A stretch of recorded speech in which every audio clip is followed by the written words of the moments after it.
Bonjour à tous, bienvenue pour ces nouvelles GitHub Copilot Office Hours en français. Je m'appelle Philippe Didier-Georges, je suis Solution Engineer chez Microsoft et je suis accompagné aujourd'hui de Firas. Bonjour Firas. Yes, bonjour Philippe, bonjour tout le monde. Je suis Firas Ndimag, CSA, Cloud Solution Architect chez Microsoft et je suis spécialiste sur la partie Platform Engineering DevX et en particulier sur GitHub. Et ça tombe bien parce que aujourd'hui, le sujet sur lequel on a choisi un peu de focaliser notre attention et les démos, c'est GitHub Copilot SDK, qui est sorti très récemment, qui est passé notamment public preview. Et donc, l'idée, c'était, en fait, l'idée, elle est venue simplement avec les discussions qu'on avait, moi-même, Firas et avec les autres collègues, avec nos clients, donc avec vous-même, hein, sur les utilisateurs. On a parlé pas mal de GitHub Copilot CLI ces derniers temps, c'était d'ailleurs le sujet de la semaine dernière. On a parlé des agentic workflows qui s'appuient sur le moteur de Copilot CLI. En fait, aujourd'hui, c'est également GitHub Copilot CLI qui va animer le SDK. Mais alors, concrètement, la question qu'on nous pose, c'est souvent un petit peu quels sont les use cases, comment ça se positionne, un petit peu difficile de comprendre. Donc l'idée aujourd'hui, c'était de pouvoir illustrer un petit peu ça, vous donner un petit peu des idées d'usage que vous pouvez avoir aujourd'hui, des capacités, et on espère que ça répondra à vos questions. Et si ce n'est pas le cas, n'hésitez pas, encore une fois, à poser vos questions dans le chat. Alors, petit rappel, comme d'habitude, sur le format un petit peu de la session. Donc, on a la petite intro qu'on est en train de faire. Après, on va basculer sur au moins 20 minutes de démo, hein, c'est le contrat, c'est qu'on essaye de passer une première partie sur de la démo et de vous montrer un maximum de choses sur le sujet de la journée. Ensuite, on va passer un peu sur les nouveautés, puisqu'il y en a eu beaucoup, encore une fois, ce mois-ci. Un petit peu toutes les nouvelles features, les nouvelles annonces, etc. Et ensuite, l'idée, ce sera de passer un peu sur toutes les questions, celles que vous avez posées à l'inscription, celles que vous nous poserez en session, et puis on conclura tranquillement en vous donnant les informations, les événements à ne pas rater. Ok. Oui, dernière info, donc maintenant vous le savez peut-être pour certains d'entre vous, les Office Hours, ça fait maintenant 1 an et demi qu'on les fait, et donc toutes les sessions, vous pouvez les retrouver en replay sur YouTube. On a mis d'ailleurs tous les chapitres, vous pouvez revoir toutes les précédentes démos, les questions-réponses, etc. Vous pouvez tout retrouver sur YouTube. Et donc voilà, on est parti pour, comme à chaque fois, 1 heure avec des Q&A, de la présentation. Et n'hésitez pas à partager cet événement autour de vous, parmi vos collègues, vos amis, parce que ça reste gratuit, ouvert à tout le monde. Et comme vous l'avez vu, il suffit juste de s'inscrire. C'est parti. Alors, on va basculer sur la démo. Donc, l'idée, en fait, du Copilot SDK, ça va être de pouvoir construire des applications. Donc, en fait, l'idée, c'est qu'on va avoir une librairie qui va simplement nous permettre de se servir de ce moteur de GitHub Copilot CLI pour pouvoir en fait intégrer toute l'intelligence de GitHub Copilot et tous les mécanismes que vous avez l'habitude d'utiliser dans du code pour créer des applications, mais ça peut être des applications web, des API, intégrer ça dans des outils de ligne de commande, etc. Mais l'idée, ça va être de vous faciliter vraiment, comme vous avez l'habitude aujourd'hui au quotidien, d'utiliser des prompts, des skills, d'utiliser des MCP serveurs, de définir des agents custom et de faire même des processus un peu multi-agents avec par exemple la CLI ou avec VS Code, et vous allez pouvoir utiliser en fait ces mêmes outils, ces mêmes approches que vous avez l'habitude de faire pour construire des applications intelligentes. Et donc comment ça va se présenter? Vous allez pouvoir le faire dans votre langage, donc le SDK, il est disponible en Python, en .NET, en TypeScript, en Java et en Go également. Et donc là, j'ai un exemple d'application. Donc c'est une application toute simple, on va regarder à quoi elle ressemble. Elle est ici. En fait, je me suis fait une petite application, déjà pour moi en tant que développeur, pour me simplifier la vie. En fait, l'idée, c'est de me faire déjà un peu des outils. C'est un des usages que vous pouvez avoir, c'est de vous dire, ok, il y a un certain nombre d'outils que je pourrais faire qui pourraient me simplifier la vie au quotidien. Pour moi, pour mes collègues qui sont plutôt développeurs, des profils développeurs qui ont déjà une souscription GitHub. Du coup, là, j'ai un exemple qui est tout simple. Je vais m'appuyer sur deux outils principaux en fait qui font partie de mon quotidien, qui sont d'un côté les repositories GitHub. Je suis, par exemple, dans l'entreprise, je maintiens des repositories, alors soit pour l'entreprise, soit même en open source, hein, mais dans le cadre de l'entreprise, j'ai un certain nombre de repositories avec des composants techniques que je maintiens, et souvent, je dois faire aussi la partie support, c'est-à-dire gérer à la fois le fait d'avoir le triage des issues, l'analyse, etc., mais aussi faire le lien avec des emails qui vont être envoyés directement par mes clients lorsqu'il y a un souci. Et donc là, c'est intéressant, c'est que je vais pouvoir m'appuyer sur plusieurs outils. Bon, déjà, j'ai la possibilité avec mon compte de récupérer automatiquement mes différents repositories. Donc, je vais sélectionner ici le Octopets Demo, par exemple, et je vais lui dire Load Issues and Emails. Et donc là, ce qu'on va faire, on voit au niveau du log d'activité, j'ai un petit log d'activité qui me dit, il va chercher en fait tous les emails liés à ce repo via WorkIQ, et il va en même temps chercher les issues. Donc ça, les issues, c'est simple, je vais avoir un petit agent qui va aller me chercher en fait les données de GitHub, et en fait WorkIQ, c'est ce qui va vous permettre de vous connecter à toutes vos données en fait quand vous êtes sur Microsoft 365, que vous utilisez Outlook, Teams, etc. En fait d'aller rechercher des données liées à ça, avec des skills et des MCP qui sont spécifiques pour ça. Donc mon application, en fait, comment elle se compose, c'est un serveur, hein, j'ai une petite API, simplement qui me permet d'avoir des petites routes que je peux appeler. J'ai une simple page web en front-end pour faire la partie client. Et après, en fait, ce que je vais faire, c'est que je vais définir déjà une factory pour faire des sessions. En fait, c'est là que ça va commencer avec GitHub Copilot, c'est que simplement comment je vais faire avec le SDK. Je vais simplement ouvrir des sessions de Copilot CLI et je vais aller lui demander des choses. Donc en fait, je vais commencer par définir en fait mon système message. Donc en fait, je définis vraiment l'agent custom, en fait le rôle de l'agent GitHub Copilot dans ma session. Donc là, je lui dis par exemple, j'en ai un qui est spécifique pour aller rechercher des données de GitHub. J'en ai un autre qui est spécifique pour aller rechercher des emails grâce aux outils WorkIQ. Ça, je lui donne. Et en fait, il va aller s'appuyer, ce que je lui ai dit, c'est de s'appuyer directement sur les outils qui sont installés dans ma propre session GitHub Copilot CLI. Donc en fait, si je vais dans ma session Copilot ici, là j'avais déjà appelé par exemple avec WorkIQ, je peux voir que il est capable d'accéder à mon agenda de la journée, de me retourner les mails un peu critiques dans ma boîte de réception, dans mes mails, me proposer des priorités, et en fait tout ça, ça passe grâce à en fait des outils qui sont ici WorkIQ Productivity par exemple, où je vais voir comment récupérer des informations de mes channel Teams depuis mes mails, etc., de les analyser. Donc je vais pouvoir utiliser ces outils-là pour accéder à mes données. Donc ça, je peux le faire dans GitHub Copilot CLI, dans GitHub Copilot avec votre IDE, à partir du moment où vous avez WorkIQ. Et bien en fait, je vais pouvoir directement m'en servir dedans aussi. Ça va passer par du coup la partie email ici, où je vais avoir des méthodes en fait qui me permettent d'aller rechercher, par exemple, fetch email for repo. Donc c'est cette méthode-là qui va me permettre de rechercher directement en fonction du repo que j'ai récupéré. Je lui dis, retrouve-moi toutes les infos qui sont liées à ce repository-là, qui mentionne du coup le Octopets par exemple, ou contain Octopets Demo dans le titre, et retourne-moi un JSON, etc. avec ces données. Et ça, je vais pouvoir récupérer comme ça les données directement, faire l'extract JSON, et après ça reste de l'application, du code. Et de la même façon, je vais faire la même chose, voilà, avec la partie issue, je vais pouvoir directement récupérer les issues. Alors là, je passe par le MCP, je pourrais très bien le faire aussi via l'API par exemple. Mais ça, encore une fois, c'est quelque chose que vous pouvez faire directement dans Copilot. Une fois qu'il a récupéré ça, il me liste donc toutes les différentes issues que j'ai. Donc là, par exemple, j'en ai une qui est OK, API Restrict User Write Action. Donc si je clique, j'ai un lien qui me permet d'aller consulter cette issue. Très bien, sur GitHub.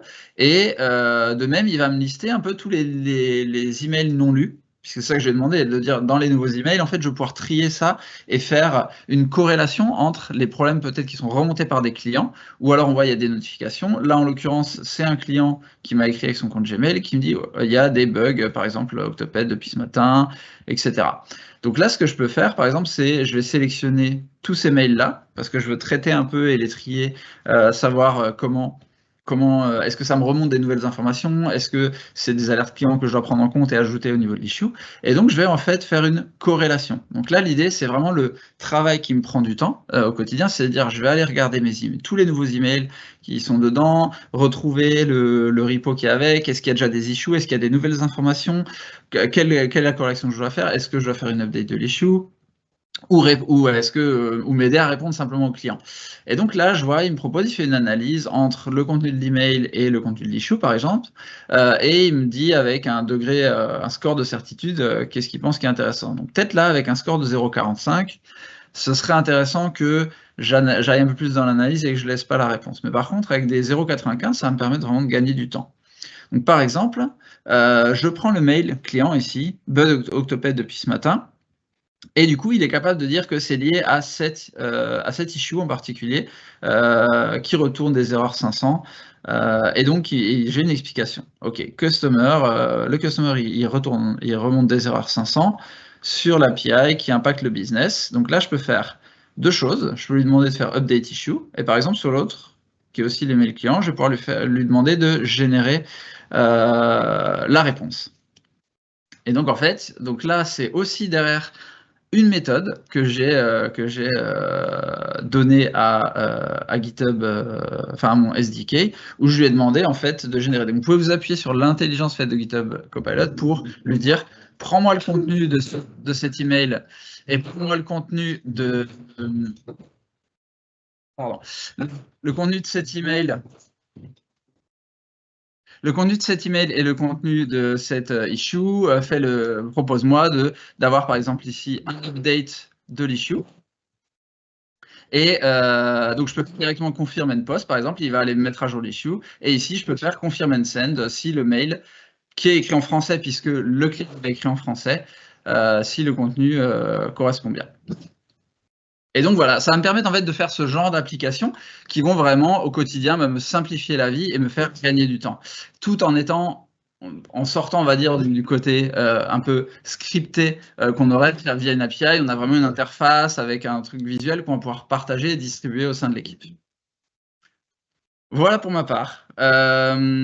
Firas, tu veux prendre la suite avec ta démo? Yes, parfait. Merci beaucoup, Philippe. Une démo très intéressante. Je vais partager mon écran.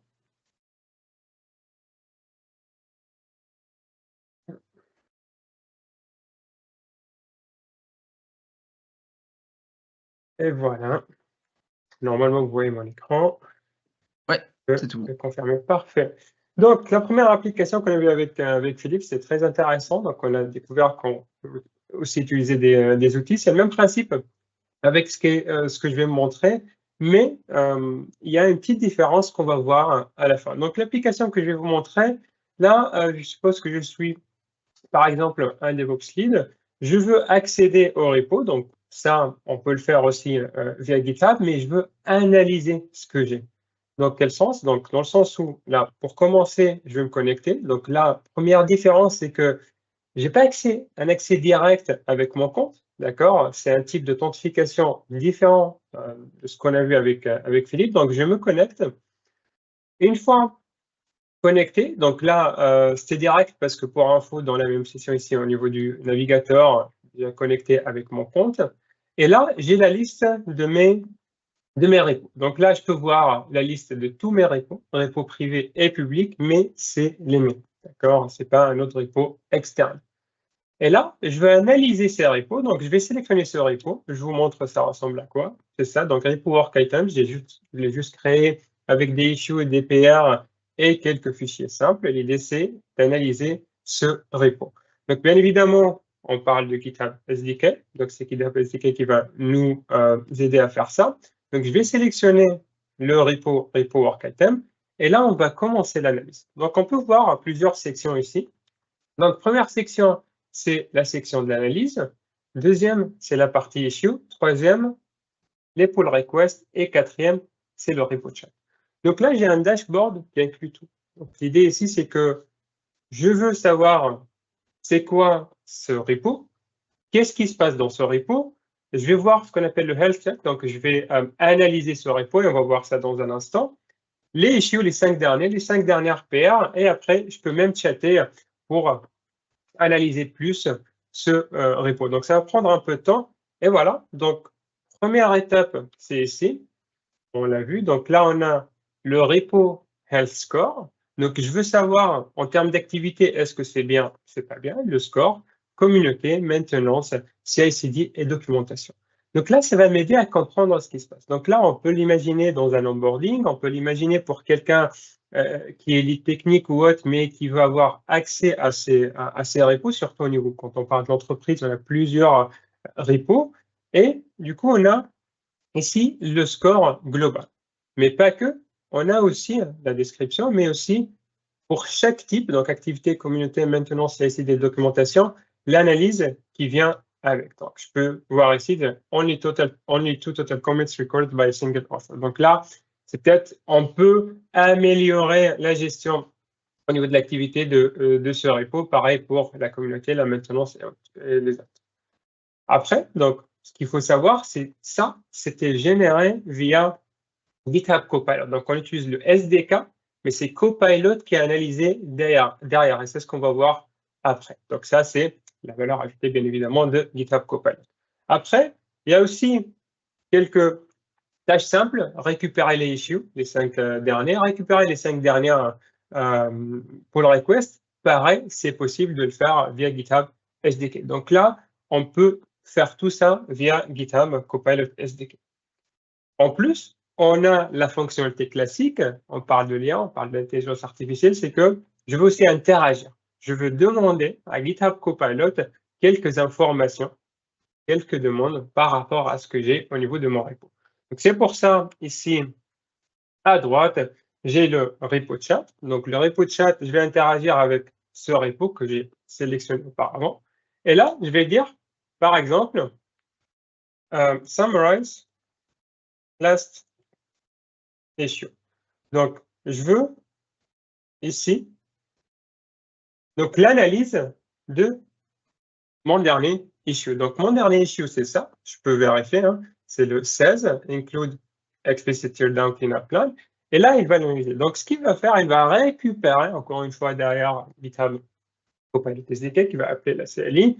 Il va récupérer le dernier issue et après, il va l'analyser. Après, il va m'envoyer, m'afficher l'analyse ici directement dans la même interface. Donc, il va me dire que voilà, c'est ça, c'est cet issue, c'est le 16, c'est ouvert, c'était ouvert à cette date par Feras, par moi-même avec mon quand je l'ai fait. Voilà, ça m'arrive, voilà les key points, etc., etc.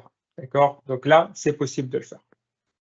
Donc là, on dit, OK, je peux peut-être tout faire avec ça. Donc, je vais peut-être aussi demander, alors, c'est quoi le métier aujourd'hui à Paris? Pourquoi pas?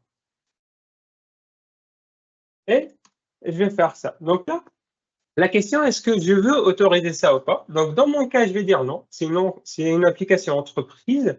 Je veux la limiter à ces repos au niveau de ce compte, donc avec l'accès, et c'est tout. Et c'est pour ça que ce que j'ai dit qu'on ne peut pas faire ça, on va voir ça après.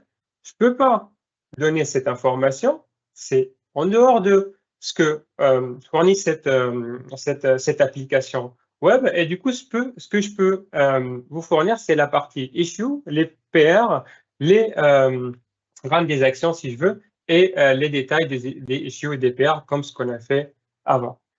Donc ça, c'est ce que fait cette application. Elle est simple, elle est basique, il n'y a pas grand-chose dedans. Mais derrière, donc, on a utilisé le GitHub Copilot SDK pour nous fournir ces informations. Donc, si je vous montre ce qui s'est passé, donc ce qui a été implémenté réellement.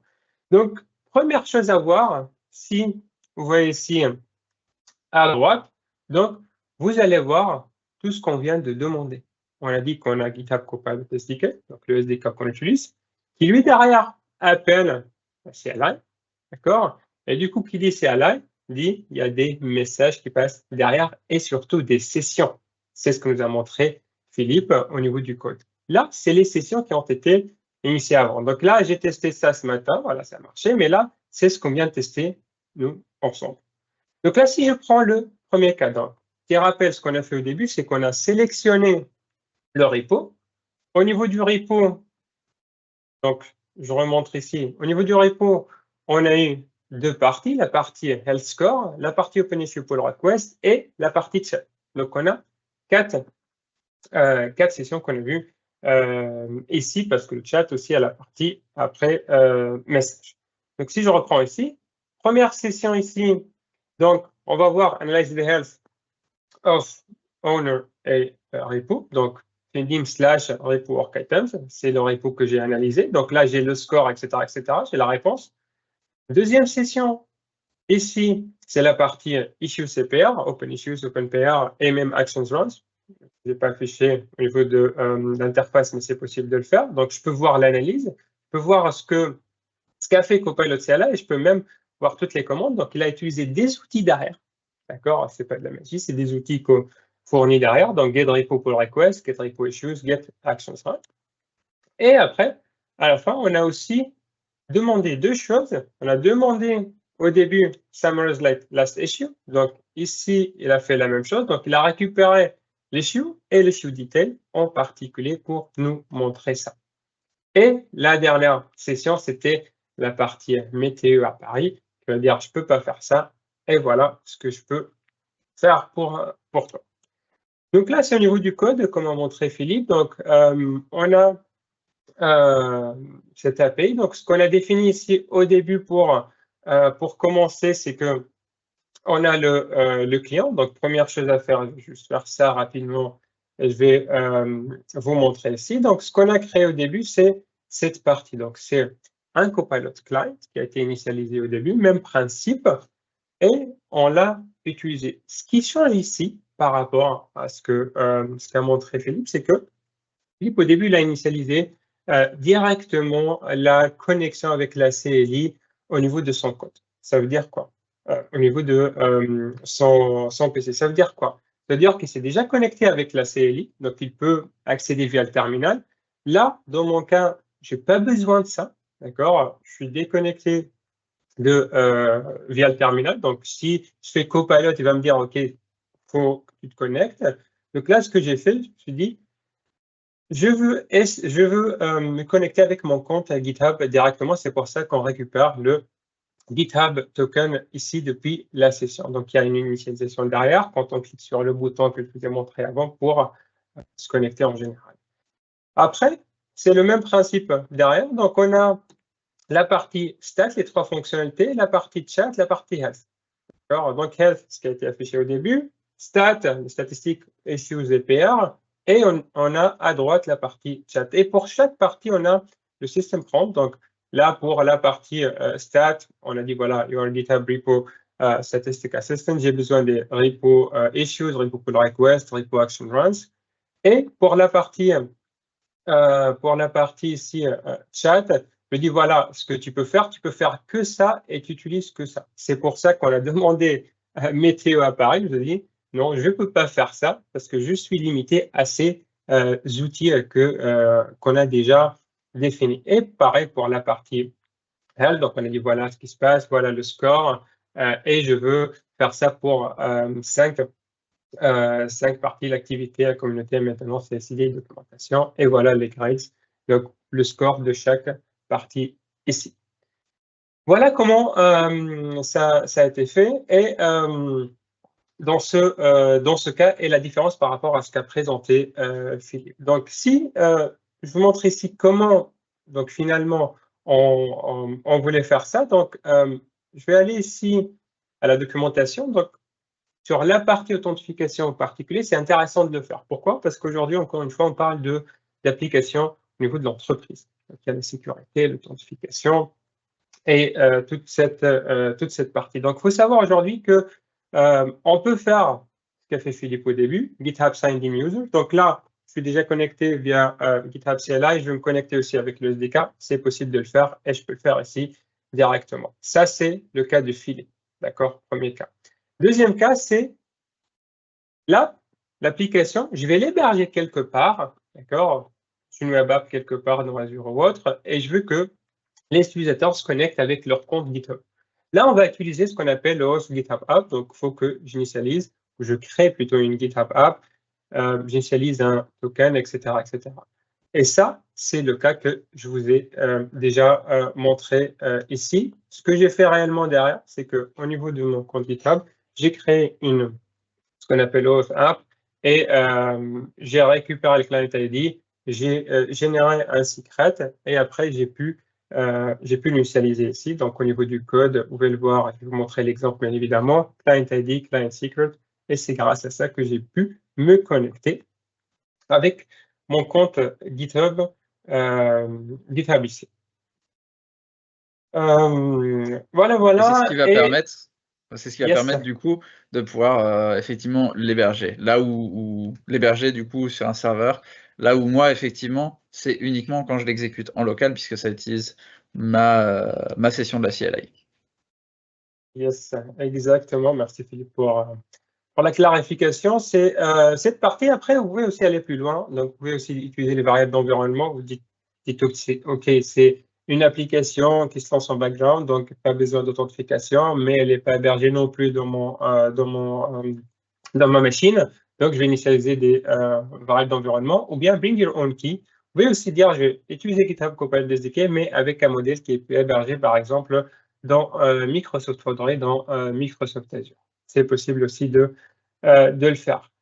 Aussi, puisqu'on parle de enterprise grade, donc des applications au niveau de l'entreprise, il faut savoir qu'il y a aussi la notion de scalabilité, comment gérer tout ça. Donc, l'isolation, est-ce que c'est au niveau de la session, donc par utilisateur, donc isoler, laisser les par utilisateur, les sessions partagées ou pas partagées, et aussi ici comment collaborer. Donc, tous les utilisateurs ont accès au même niveau donc, de collaboration, même session ici, et même serveur. Donc, tout ça, c'est dans la documentation docs.github.com. Vous pouvez y accéder. Vous avez les différentes options avec le code ici, donc comme ce qu'on vous a montré avant. Et voilà pour cette deuxième démo. Philippe, tu veux rajouter quelque chose? Ouais, non, j'espère que ça a clarifié un petit peu effectivement sur les capacités. Ce qui est intéressant effectivement, c'est de se dire, ça peut très bien vous servir. On a vu le premier usage que j'avais montré qui était vraiment en mode pour me faire un petit utilitaire, je commence à me construire un peu mes outils pour au final des tâches un peu répétitives. Et là, ce qu'on a pu voir avec tout ce que tu as montré, c'est justement comment ça peut aussi évoluer sur une application qu'on va au final distribuer en interne, des vraies applications où on va intégrer tout ce moteur de GitHub Copilot CLI. D'ailleurs, soit avec des utilisateurs qui ont déjà une licence, comme tu montrais, où on va se connecter avec le compte GitHub, voire même avec du Foundry, par exemple, si vous avez du Foundry, et donc vous s'en servir vraiment, une fois que vous avez développé votre petit prototype avec au final votre CLI et votre souscription GitHub Copilot, en fait, vous avez votre prototype qui fonctionne et quand on va le distribuer au niveau de l'entreprise, se dire on va le faire avec un Foundry, par exemple un modèle sur Foundry. Et oui, encore une fois, ce qui est intéressant, c'est ce qu'on essayait de montrer, c'était comment vous pouvez vous en servir pour interconnecter vos données via les MCP, les différents skills qu'on a. Là, on a montré GitHub, forcément, les issues, on a montré WorkIQ, parce que c'est quelque chose qui est un peu commun à tout le monde, mais si par exemple vous avez du Jira, vous avez de l'Azure DevOps, vous avez du ServiceNow, par exemple, tout ça, c'est des services que vous allez pouvoir interconnecter et du coup vous faire des outils facilement pour vous aider dans vos tâches un peu quotidiennes, quoi. Yes, exactement. Il faut mentionner aussi qu'on a toujours des nouveautés concernant cette partie de SDK. Donc, on a plusieurs mises à jour tous les jours, toutes les semaines. Et du coup, dans ce sens, on vous a aussi récupéré ou résumé toutes ces mises à jour. Donc, qu'est-ce qui s'est passé depuis notre dernier Office Hours, donc pendant les 30 derniers jours. Donc, on a plusieurs nouveautés. Je te laisse la parole, Philippe. Oui, alors on a essayé de les regrouper un petit peu parce qu'il y a beaucoup de choses. Peut-être que d'ailleurs c'est pas exhaustif, on a essayé de regrouper les principales. Déjà sur VS Code, vous avez peut-être vu apparaître le mode Autopilot, qui est précisé en preview. En fait, ça va être le même mode autopilote qu'on avait pu montrer le mois dernier sur la partie CLI. Donc en fait, l'idée, c'est de pouvoir dire, OK, j'ai un plan qui est suffisamment précis, détaillé. Je veux avoir ce mode autopilote qui va être vraiment plus autonome, ne va pas nous demander l'autorisation à chaque fois et le lancer sur la réalisation vraiment d'un plan de bout en bout, sans interruption.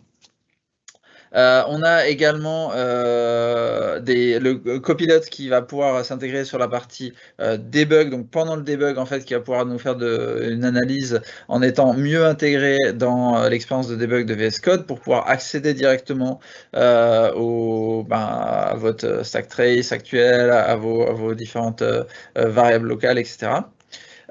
Et côté intégration, d'ailleurs, on a aussi eu pas mal de nouvelles choses côté Visual Studio, notamment l'intégration de Copilot à tous les outils de profiling et avec la possibilité de proposer des tips de performance par rapport à l'analyse qui est en cours sur vraiment tout votre workload actuel avec les différentes méthodes, la charge mémoire, les temps d'exécution, etc. Et la possibilité d'avoir des suggestions aussi de smartwatch, donc de petits marqueurs que vous pouvez mettre sur certaines valeurs pour pouvoir surveiller et avoir justement des indications qui soient pertinentes pendant vos sessions de debug. Et enfin sur la partie CLI, alors CLI c'est hyper intéressant, c'est ce qu'on disait aussi le mois dernier, c'est qu'en fait la CLI aujourd'hui c'est vraiment un client qui est incontournable, je pense, pour tous les développeurs, tout simplement parce que depuis le début en fait de GitHub Copilot, on a les intégrations et différents IDE, qui fait que par rapport à votre IDE de prédilection, vous allez avoir GitHub Copilot qui est intégré dedans, et on sait qu'il y a des intégrations qui peuvent être différentes. Alors déjà, VS Code avait toujours les dernières fonctionnalités, les évolutions en premier, tout simplement parce que les équipes de VS Code travaillaient directement en collaboration avec les équipes de GitHub Copilot. Donc, les premières fonctionnalités arrivaient généralement sur VS Code, suivies ensuite par Visual Studio, IntelliJ, puis les autres éditeurs. Depuis, on essaye d'avoir du coup des mises à jour de plus en plus rapides, mais malgré tout, vous avez pu constater, par exemple, si vous êtes un développeur sur Xcode, si vous êtes sur IntelliJ, qu'il y a certaines fonctionnalités, comme le mode plan, par exemple, qui met un peu plus de temps à arriver, ce genre de choses.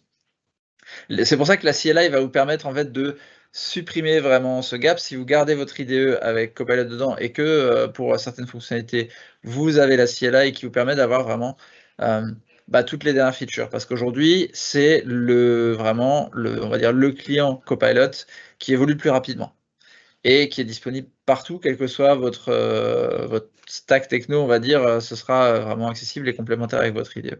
Et donc, du coup, dans ce mode-là, il y a eu pas mal d'évolutions, notamment une évolution qui était sympathique. À titre personnel, je prends souvent le train avec une connexion qui est variable.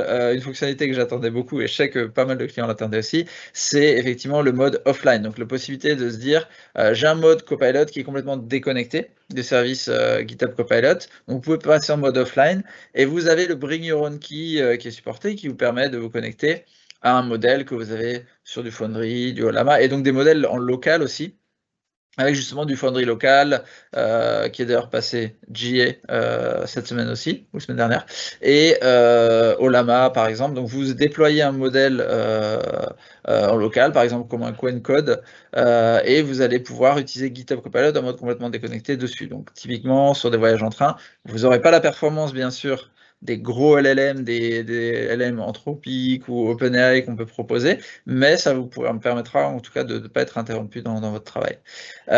Et on a également, ça a été annoncé cette semaine, le fait de pouvoir lancer des CLI à distance. C'est-à-dire qu'en fait, dans la CLI, vous avez une commande /remote qui vous permet d'avoir un QR code, et en fait, avec votre mobile ou alors depuis un PC, quand vous êtes en déplacement, vous pouvez, tant que votre machine est connectée et ne se met pas en veille et est connectée à Internet, pouvoir continuer et piloter à distance vos sessions CLI qui tournent sur votre machine. Voilà, beaucoup de choses qui ont bougé. Est-ce que Firas, peut-être tu veux prendre la suite sur la partie plateforme? Yes, avec plaisir. Donc, pour la partie plateforme, donc on a plusieurs aussi mises à jour à annoncer. Je vais commencer par la première. Donc, pour moi, la plus importante qui était là, c'est juste un renommage, mais c'est très important. Aujourd'hui, on parle plus de GitHub Copilot Coding Agent, mais on parle de Cloud Agent. Donc, l'idée, c'est on ne parle plus d'un agent qui va juste coder, mais on parle d'un agent qui va nous accompagner dans toute la plateforme GitHub, d'où les autres mises à jour, la partie plein de modes qu'on trouve aussi aujourd'hui dans github.com, directement dans le cloud, d'où aussi le research mode, même principe. Donc l'idée aujourd'hui, c'est que l'agent, il a le contexte de tout le repo, d'accord, dans le cloud, et du coup, on peut poser des questions concernant tout ce qu'on a en général. Avec ça, on a aussi les Verified Agent Commits. Donc aujourd'hui, les commits qui sont faits par l'agent GitHub Copilot sont vérifiés. Donc on peut voir que c'est vérifié au niveau de la liste des commits. Aussi, on a l'agent Firewall. Donc aujourd'hui, on parle de protection intégrée directement, que ce soit la partie exfiltration de données, que ce soit la partie aussi prompt injection. Donc, il y a cette protection qui est intégrée par défaut au niveau des agents. Avec ça, dans la partie sécurité, donc, on a aussi la partie Fixed Dependency Vulnerabilities. Donc, aujourd'hui aussi, Copilot, il peut nous recommander directement des target updates, donc les packages qu'il faut utiliser directement. Il peut aussi les corriger pour nous. Et la partie Copilot Security Assessment, même principe. Aujourd'hui, on a le contexte, donc la remédiation contextuelle et les guides pour vérifier et analyser notre code. Et dernière mise à jour concernant la partie plateforme, c'est les tools de validation. Maintenant, aujourd'hui, on a amélioré cette sécurité, on a amélioré les checks, les validations de qualité. Aujourd'hui, c'est 20% plus rapide qu'avant. Et puisqu'on parle de GitHub Copilot SDK, donc là, le Copilot SDK il est maintenant en public preview, quelque chose qu'on n'a pas encore dit, donc il faut savoir que c'est toujours en public preview si vous voulez utiliser le Copilot SDK. Dernière mise à jour qui a quelques heures, ça a été annoncé hier soir ou ce matin, ça dépend du time zone, c'est la partie Copilot Data Residency. Donc aujourd'hui, si vous utilisez GitHub, en général, la plateforme avec GitHub Data Residency, et vous voulez aussi utiliser Copilot, c'est possible de le faire. C'est disponible dans l'Union européenne et aussi aux États-Unis. Et voilà, concernant la partie mise à jour, tout ce qui s'est passé, un petit résumé en tout cas, comme a dit Philippe, il y a plusieurs mises à jour et je sais aussi que tu es très fan de la partie local LLM, Bring Your Own Key, avec Foundry, on a annoncé aussi l'AGA de la partie local Foundry, donc ça tombe bien. Parfait, je ne sais pas si tu veux m'ajouter quelque chose, Philippe, on peut passer. Non, non, moi je pense qu'on a, on a pas mal d'infos. C'est déjà bien. Parfait. Alors, si, petit point, ouais, précision, je l'ai mis dans le chat, mais on ne voit pas de questions montées dans la partie Q&A. Donc juste au cas où, s'il y en a un de vous qui peut tester, parce que malheureusement, comme on n'a pas de chat, c'est juste un Q&A, comme c'est un event live. Donc si vous essayez de mettre peut-être des messages, qu'on voit que ça fonctionne. Si on voit que rien remonte, c'est que on n'aura pas les questions, donc on essaiera de les récupérer par la suite. Parce que généralement, on a toujours des questions. À ce stade-là, pendant la présentation, on a des questions, et là, on n'en a pas. Donc ça, c'est petit point, effectivement. On espère que ça marchera. Et par contre, on peut du coup traiter déjà les questions qui ont été remontées lors des inscriptions, dans le formulaire d'inscription. Alors, la première... Alors, effectivement... Pardon, ouais. Ah, voilà. Non, alors, Copilot CLI contient toutes les dernières fonctionnalités, en particulier Skills, la commande Fleet qu'on a vu du coup qui permet de base en fait de travailler en mode multi-agent. Et que les autres IDE autres que VS Code n'ont pas encore. Ne serait-il pas plus simple de permettre à l'IDE d'appeler directement la CLI, non seulement pour offrir rapidement les nouveautés, mais aussi pour faciliter la maintenance des plugins? Yes, donc c'est possible de le faire. Réponse simple et rapide. Alors, même si il y a quelques fonctionnalités qui ne sont pas intégrées par défaut. Donc, les skills, par exemple, sont intégrés, les autres ne sont pas intégrés. Mais c'est possible aussi de le faire. Donc, c'est possible d'intégrer des commandes directement donc via le terminal dans les idéaux, ou bien aussi via les skills. Donc, il faut savoir que via les skills, c'est possible aussi d'appeler des commandes. Donc, ça, c'est une solution. C'est possible de développer vous-même aussi vos extensions. Pour info, on a quelques clients qui font ça, donc des extensions internes, ou pour un objectif en particulier, c'est possible de le faire. Sinon, l'accès à la CLI directement, ça reste toujours aussi une option privilégiée qu'on retrouve chez la plupart des clients aujourd'hui. Voilà pour répondre rapidement. Je ne sais pas si tu veux rajouter quelque chose, Philippe. Oui, je pense que je dirais globalement, mon conseil, et c'est le conseil que je donnais aux clients, c'est prenez le temps de commencer justement à vous familiariser avec la CLI. C'est toujours une bonne idée. C'est un peu comme la ligne de commande Git en fait. Au début, il faut juste faire l'effort au début de faire effectivement la formation, et c'est toujours bien de pouvoir faire les choses en ligne de commande, même si des fois on veut se servir de l'intégration. Et concernant l'intégration, la remarque est aussi très juste. On a quand même une bonne nouvelle, c'est que les équipes en fait sont en train de travailler pour ça, pour intégrer en fait GitHub Copilot CLI comme moteur dans tous les IDE pour pouvoir en fait lancer des background tasks, c'est-à-dire de pouvoir lancer des tâches exactement comme on fait dans VS Code aujourd'hui. En fait, quand vous êtes dans VS Code, vous avez la possibilité de faire votre demande, voilà, d'appeler les différents agents et de déléguer des tâches. Et vous pouvez sélectionner du coup, soit vous le faites en local, soit vous êtes sur un agent cloud, soit vous êtes sur la CLI. Et ben, ça va arriver sur tous les IDE puisque les équipes travaillent là-dessus. Donc effectivement, je confirme que c'est une bonne idée.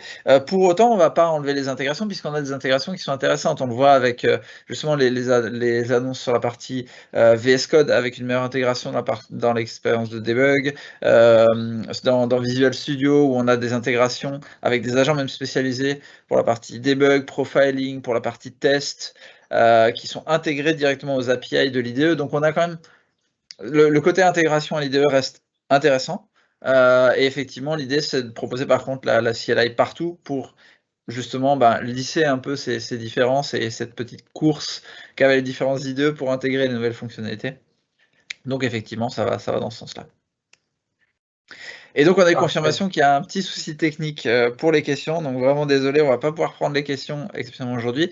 Donc, on va voir pour pouvoir vous y répondre. Dans tous les cas, on pourra le faire soit via la communauté, soit via le formulaire d'inscription pour la prochaine session.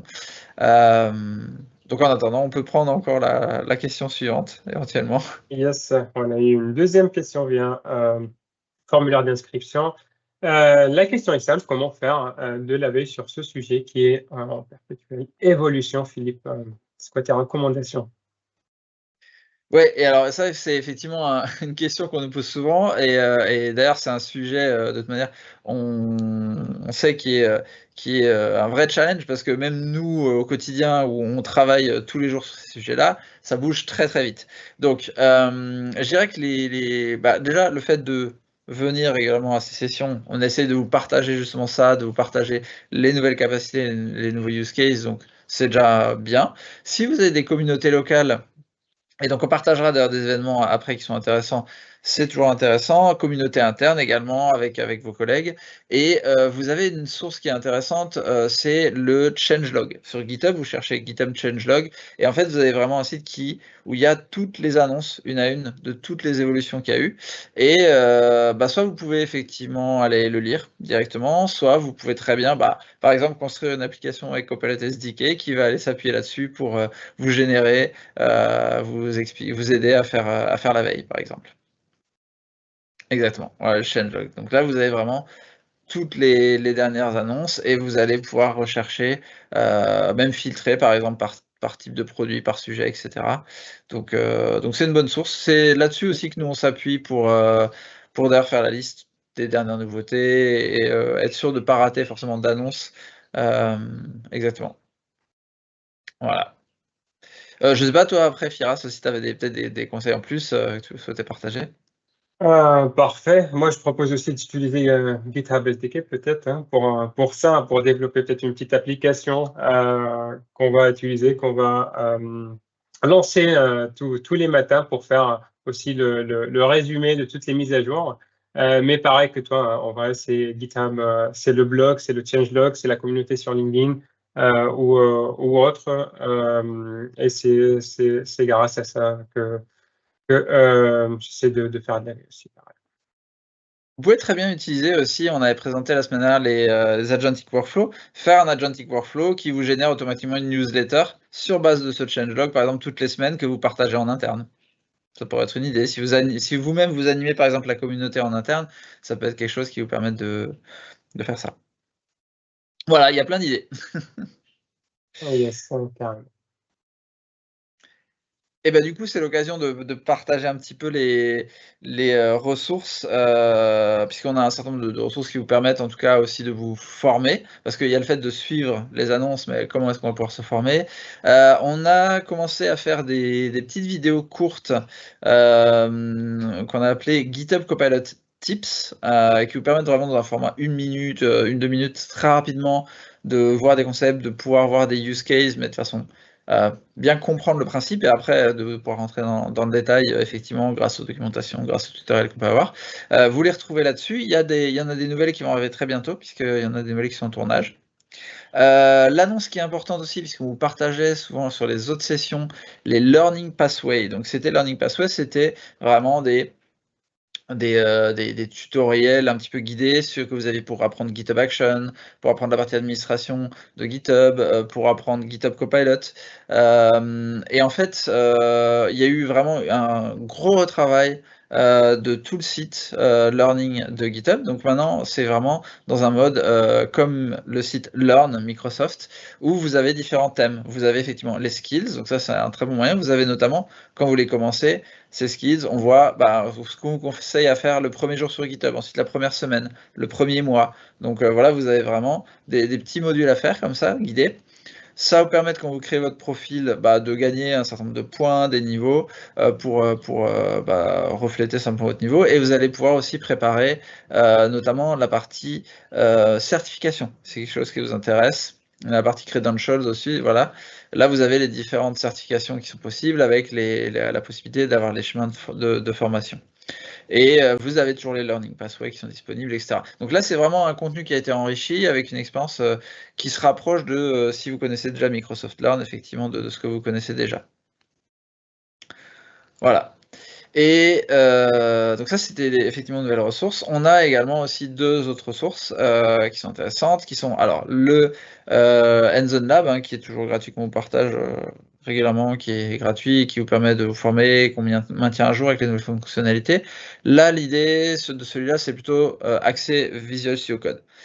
Et on a une formation, un petit training qui a été aussi proposé pour la partie GitHub Copilot CLI. Donc typiquement, vous voulez vous mettre à GitHub Copilot CLI, vous avez vraiment tout un workflow, un tutoriel guidé qui vous permet de voir, de passer vraiment dans toutes les fonctionnalités, découvrir GitHub Copilot CLI.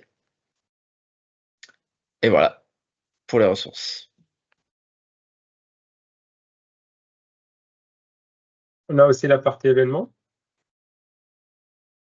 Philippe, je ne sais pas si tu veux présenter ça aussi. Ah oui, par exemple. Alors du coup, on a effectivement, là, on a mis quelques liens pour l'inscription, notamment pour les GitHub Copilot Dev Days. Donc en fait, GitHub Copilot Dev Days, l'idée c'est que c'est regroupé sous un même format d'événements, tout un tas d'événements communautaires portés par les communautés qui sont en local. Donc l'idée c'est vraiment d'avoir ça près de chez vous et de pouvoir rencontrer soit des experts de Microsoft, de GitHub ou de la communauté qui viennent délivrer. Il y a des sessions, il y aura aussi des hands-on labs. En fonction vraiment de chaque événement, c'est la communauté qui peut proposer un peu le format qu'ils veulent. Et donc, vous avez plusieurs dates à Paris.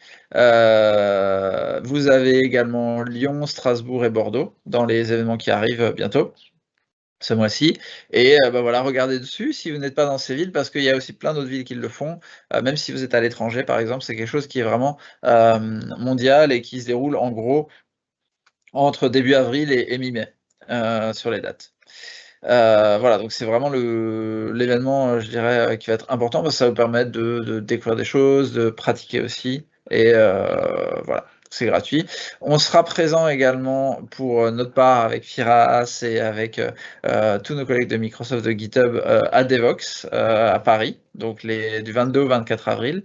Donc n'hésitez pas à venir nous voir sur le stand. On a un stand Microsoft GitHub où vous pourrez venir nous poser toutes les questions. Donc n'hésitez pas à venir, il y aura aussi des super goodies et voilà. Et voilà, ma foi, on a fini pour le contenu de ces sessions. Encore une fois, désolé pour le petit souci pour les questions. On va vraiment voir quel est trouver le meilleur moyen pour récupérer toutes vos questions et pouvoir y répondre, bien sûr. Donc n'hésitez pas à vous inscrire déjà et à partager autour de vous les prochaines sessions, donc les prochaines dates, toujours le 2e mardi du mois, le 12 mai prochain et le 9 juin. Voilà, toujours sur la même adresse. Yes, n'oubliez pas le feedback aussi. Donc on a besoin de votre feedback. Merci Philippe pour la liste des événements, les prochaines. On veut savoir, mais aussi le feedback pour améliorer pour les prochaines sessions. Donc vous avez le lien, vous avez le QR code aussi à scanner si vous voulez.